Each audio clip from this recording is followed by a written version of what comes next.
All right, let's go to your NFC East. The NFC East, I have Eagles. They're just going to dominate. Like they're showing no like slowing down at all. At all. Like that team's unbelievably talented. They're getting better and better each and every like year. It seems they're drafting the right guys. Washington, I a little bit more optimistic on them too, but I wouldn't be surprised if they go down to like a 10-win team because people finding out Jaden Daniels out of his rookie season now that they have tape on him. We still don't have a Terry McLaurin contract signed yet. So that's still a little bit pushing it too, like whether or not he's going to be available because that is Jaden's go-to guy, and they are immensely talented on offense with him there. The Giants, I'm very optimistic on this one. They have a very rough first 4 games. I think they're going to maybe start off 0-4, but I think that they have a lot of good pieces there. I think also Jackson Dart has looked unbelievably talented in preseason. Neighbors is a really good player too.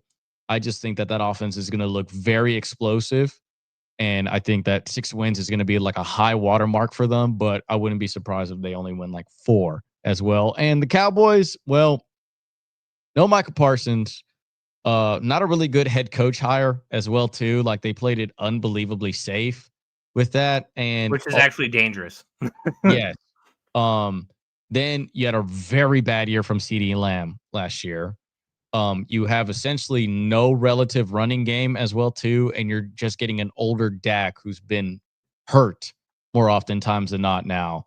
It's going to be a very bad year for them. Now, Mike McCarthy has been on record to say that this is a really good team after his stint there, but I don't know.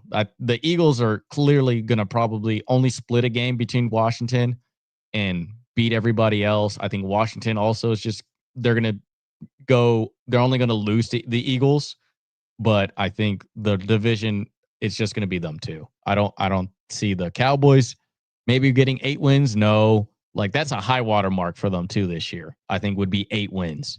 And the Giants, I think they could also be the worst team in that. I think they could also end up like 4-13, and 6-11 would be a little bit more of the high water mark for them. Okay. Yeah. As far as my NFC East, not terribly dissimilar. The Eagles 13-4 just kind of feels right. Super Bowl champions, didn't lose anything. Only continuing to stay strong, get better, make additions. Howie Roseman, hats off to you. You are the best GM in the NFL. I think teams would be happy to give up like 4 first-round picks for you. I have the Commanders taking a step back, 11-6, still going to make the playoffs. Again, I'm really unsure about that backfield. Post Brian Robinson, Austin Eckler, tread off the tires. Jerry McNichols. I don't even remember the other guy's name. Fawcett.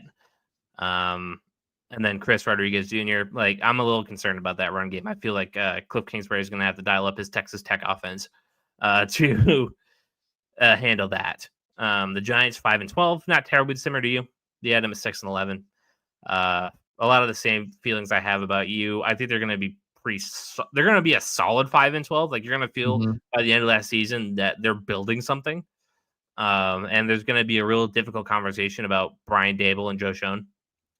I also think like they're probably going to be the team with a lot of one loss, like a 1-score game losses. Yeah, that's also my thing with them too. I think that's it's weird to say it's going to be a pretty 5-12 team. Like it's like, oh, they lost 3 games by only 3 points or 6 points. Yeah, like it's going to be a team that's building something. And the Cowboys 4-13. Like, what is the guy's name? Schottenheimer? Yeah. Like, Jerry, you should have just kept Mike McCarthy if that was what you're going to do. Yeah, you're just getting less experience. You also lose Kellen Moore, right? Because Kellen Moore was there. Kellen Moore was not there. He went to he was with the Eagles as the OC, and then he got the job as the Saints head coach. But I mean, like, it's essentially just new regime, but then it's just like a boring hire, and then on top of that, you had a bad production out of CD last year. Yeah, you had a George Pickens and stuff like that on the offseason, but at the same time, Steelers receivers do notably well on their second team. Yeah, exactly. And funny enough, they either end up back on the Steelers or just like getting cut straight up. So, yeah, not a fan of the bottom 2 teams, but those top 2 teams should be very, very solid. Mm. All right. Anything stand out to you between us? I mean, not much really. How long do you think of a leash that you got on what's his name? Russell Wilson in New York?